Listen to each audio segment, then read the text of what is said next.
A couple years ago, I decided to take on the ambitious plan of becoming a VTuber. Although it was basic, I had an idea of what I wanted to do and who my VTuber was going to be. But that plan dissolved pretty quickly for a couple of reasons. One, I didn't, and still don't, have the best hardware for the job. And two, her design was just bad. The only direction I had to go off of for what I wanted for her was that she would be based on a frog, specifically the red-eyed tree frog. While I did gather some references of other VTubers and characters designed with frog motifs, the best I came up with was this. A boring, basic hoodie and jeans with colors based on those found on red-eyed tree frogs. In the back of my mind, I always knew that this design was extremely poor, but I just had no idea how to improve it. So I put her away for a while until the day finally came where I would want to redesign her. And that day has come. Today I'm going to be walking you guys through my process for redesigning her, while also giving some tips on how to go about improving your character design skills.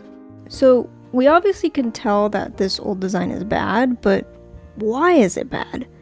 And no, the answer isn't that it's basic. There's plenty of professionally done character designs that are quite basic, but successful at the same time. For example, take Miguel from Pixar's Coco. He wears just a simple red hoodie, white tank top, and blue jeans throughout the majority of the film, but there's definitely a purpose behind this design. For instance, many of the other character designs in the movie are a lot more complex, so by having a simple design in the middle of a bunch of complex designs, he ironically stands out more. It also plays a bit of a role in the storytelling for Miguel's character. He's unable to truly express himself, especially in front of his family, so of course he's not going to be sporting anything that relates to his interests. The hood is particularly important, since he uses it to hide who he truly is while he's in the land of the dead. So, although it's quite a basic outfit, and you may have to see the film to understand the intentions behind it, it isn't for no reason. Another example of successful yet very simple designs would be the outfits that Gon and Killua change into at the start of the Chimera Ant arc in Hunter x Hunter. They wear plain tops, with Gon wearing a white tank top and Killua wearing a dark blue long sleeve. They have plain puffy pants, a belt that's tied in the front, and very basic slip-on shoes. This kind of design is successful because of the world building that it adds to. In this part of the series, Gon and Killua have to enter the NGL, which is an area that houses people who, as a real-life example, are very similar to the Amish. The NGL is extremely restrictive about what outsiders can bring or wear, as they don't allow any technology or metallic objects within the borders.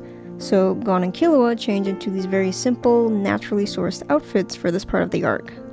So then, why is my VTuber Scout's design bad if a basic design can be successful? It's because, unlike with Miguel and Gon, there is no story to correlate with it. We can't infer anything about her character based on what she looks like, nor is there any reasoning behind this. So how might we go about improving a design such as this one? To start, I went back to the drawing board and began to brainstorm some new ideas while gathering reference images into PureRef. I wanted to completely restart her design from scratch, but I stayed true to her origins as a red-eyed tree frog in terms of the colors, although this wasn't entirely intentional. I eventually decided to go with the steampunk theme, which was the perfect place to sketch out design concepts, until it wasn't. Just steampunk wasn't enough. I still didn't know anything about her character. Like, sure, steampunk designs often revolve around the characters being some sort of inventor or whatever, but the only thing this led me to do was give her some goggles. the goggles double as a reference to the steampunk aesthetic, as well as somewhat resembling frog eyes. But aside from this, I had no other direction to go in. Just the thought of creating a simply steampunk character design left me demotivated. I needed to know who the character was before going back to design her. And then, one day, I decided to take an aspect of myself and give it to her. I thought it'd be fitting to make her an artist. I found the simple idea of having splotches of paint on her face to be really entertaining, so I became 100% set on this concept. But I still found myself overwhelmed with continuing the design process, so I didn't get back to it just yet. Then, my YouTube recommended gave me the video I've been needing to see my entire character design career. This amazing video by Bobby Rebels on his channel Draw Sessions gave some of the best insight into successful designs that I've seen in a while. It's some pretty basic stuff too. It all starts by thumbnailing your designs. You don't want to get too detailed, just get a simple idea down with messy shapes and lines in order to hint at various things. So I went ahead and sized down Scout's base and duplicated it a bunch so I could create as many thumbnails as I needed to. I made 5 different thumbnails from all the bases I duplicated, and my intentions with each drawing were to create loose shapes that just hinted at being actual objects and articles of clothing. I didn't want to go into too much detail, otherwise that'd defeat the purpose of doing thumbnails in the first place. They're supposed to be really rough and messy, as those shapes can be defined later. I really liked some of the aspects of my third thumbnail, so I focused mostly on that one when I got to the refinement stage. As you can see in all my thumbnails, I was enjoying the idea of Scout having some sort of backpack. I wasn't entirely sure what its purpose would be at this stage, or what different parts it might have, but I knew I wanted something asymmetrical and a bit funky in order to give her a more interesting silhouette. I tried messing around with it and exaggerating the shapes here and there, though I later realized that it should still be grounded in some way. So ultimately I went with the third thumbnail because of the shape of the backpack and also the other details in her outfit, although I did change the sleeves to be less puffy. So next I sized up the thumbnail and went on to refining the details. I kept her head pretty much the same, although I did add in the paint splotches onto her face, as I did with a bunch of other areas on her outfit. I thought this might be a fun detail to add throughout her design, as it shows that she is always creating something and she doesn't mind getting a little dirty in the process. To show off more of her artistic side, I decided that her belt would have a couple pouches to store art materials.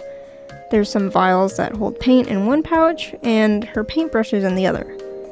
I also included a rag on the other side of her belt, which features a lot of paint splotches all over it. She probably wipes her brushes on this when she needs to change colors. One aspect from her original design that I really enjoyed was her gloves, so I made sure to keep those in this redesign. As I refined the backpack, I also wanted to keep in the mushroom that I had in her original design, so I added a couple mushroom-shaped parts to it. I also thought it'd be a fun idea if Scout created her own paint, so I turned the bulky shape to the left into a glass container that holds paint, and this container features like some sort of timer or temperature dial. Not entirely sure about all the specifics, but I feel like the overall design of her backpack creates a story. Also, on the straps of her backpack, I included a few pins. I wanted to match with my friend Kohaku Juri's VTuber, as she has the exact same pins featured on her design. The frog represents Scout, the dinosaur represents Juri, and the star, well, the star is just for extra decor. And lastly, the boots. I took some inspiration from the way Deadpool's boots are designed, as I wanted a semi-complex look to fit the steampunk theme without actually being super detail-oriented like some other designs. I also added a little frog plushie strapped onto one of her boots in order to keep the frog motif going. Next, it was time to add in the colors. I stuck with a lot of browns, both on the yellow side and the red side.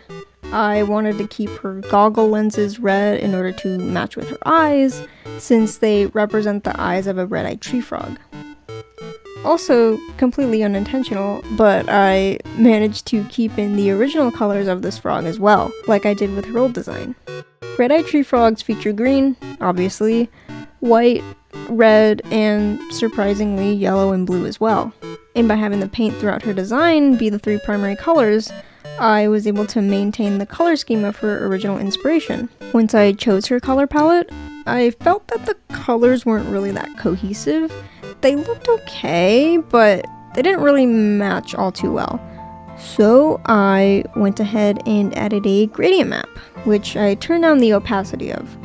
This gradient map really helped align all the colors and made them feel much more like they belonged together. It gave the whole design an overall warm tone, which I really enjoyed. Finally, it was time to really refine her design.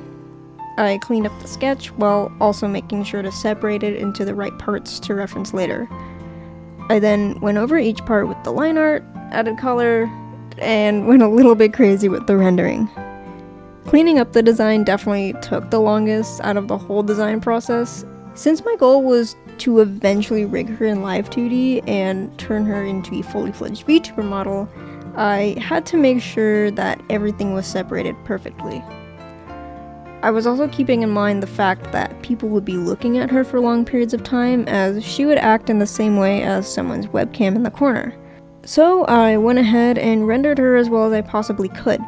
I did get a bit carried away, as I didn't intend to get as detailed as she ended up being, but it looks really good, so I'm not complaining. And so, here's her final design. Do you think it's an improvement from her original look? Because I certainly think so. Keeping in mind my character story has really helped me a lot with improving my character design skills. It gives a lot more direction in the overall creation process, making it much smoother and fun. So if there's anything you can take away from this video, is to always keep in mind who your character is and where they come from in order to create a successful design. Since this video was more focused on the character design aspect of recreating Scout, I obviously didn't go in depth into the VTuber creation or formatting parts of the process, but if this is something you might like to see, maybe let me know in the comments. Perhaps I can do a video showcasing the layer separation of her model. Also, before you go, I wanted to promote my commissions a bit. While I don't have commissions open for VTuber models, although that is something I'm now considering, I do have standard illustration commissions open. You can check them out using the link in the description or going to vgen.co/froggyjoestar. If you enjoyed this video, be sure to leave a like and subscribe with notifications on so you don't miss the next one.